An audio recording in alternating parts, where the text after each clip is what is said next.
একটি মহিলা ফুটবল ম্যাচে এক খেলোয়াড় ইচ্ছাকৃতভাবে প্রতিপক্ষের চুল ধরে ফেলে দেয়। নোংরা কৌশল ব্যবহার করেই তারা গোল করে। কোচ রেগে গিয়ে রেফারির কাছে অভিযোগ করতে গেলে রেফারি উল্টো বলে কোনো নিয়ম ভাঙা হয়নি, এমনকি কোচকে হলুদ কার্ডও দেখায়। শেষ পর্যন্ত কোচের দল ম্যাচটি হেরে যায়। সেদিন মন খারাপ করে কোচ রাস্তায় হাঁটছিল। হঠাৎ দুটি দুষ্টু বাচ্চা খেলতে খেলতে একটি ফুটবল গাড়ির জানালা দিয়ে বাইরে ছুড়ে দেয়। পাশ দিয়ে যাচ্ছিল এক নারী, তিনি এক ছটকায় বলটি পায়ে ফিরিয়ে দেন। এরপর আবার পা তুলতেই আরেকটি বল নিখুঁতভাবে গিয়ে পড়ে বাচ্চার হাতে। ঘটনাটি দেখে সবাই হতভম্ব হয়ে যায়। কোচ দৌড়ে এসে সেই নারীর কাছে যায় এবং তাকে নিজের দলের সহকারী কোচ হওয়ার অনুরোধ জানায়। প্রথমে তিনি রাজি হতে চাননি, কিন্তু যখন দেখলেন সেই দলটি যারা অতীতে তাকে বিশ্বাসঘাতকতা করেছিল, তখন তার ভেতরের লড়াকু মনোভাব জেগে ওঠে। তিনি প্রস্তাবটি গ্রহণ করেন। পরদিন তিনি দলে যোগ দিলে সবাই তার দক্ষতা নিয়ে সন্দেহ করে। তখন তিনি একটি প্রশিক্ষণ টার্গেট আনতে বলেন। এক শটে তিনি বলটি সবচেয়ে ছোট ছিদ্র দিয়েও পার করে দেন।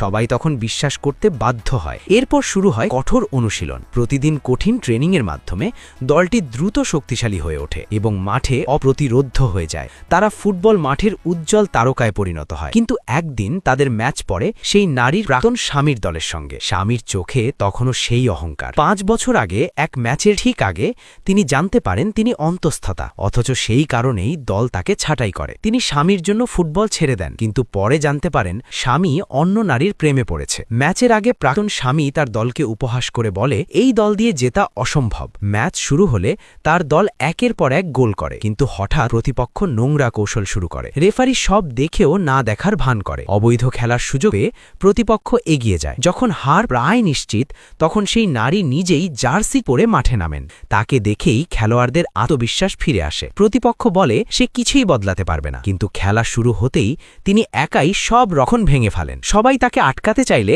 তিনি বলটি আকাশে তুলে দেন। তারপর নিজের চূড়ান্ত কৌশল ব্যবহার করেন। বলটি আকাশে এক সুন্দর বাঁক এঁকে জালে ঢুকে যায়। শেষ পর্যন্ত তিনি নিজেই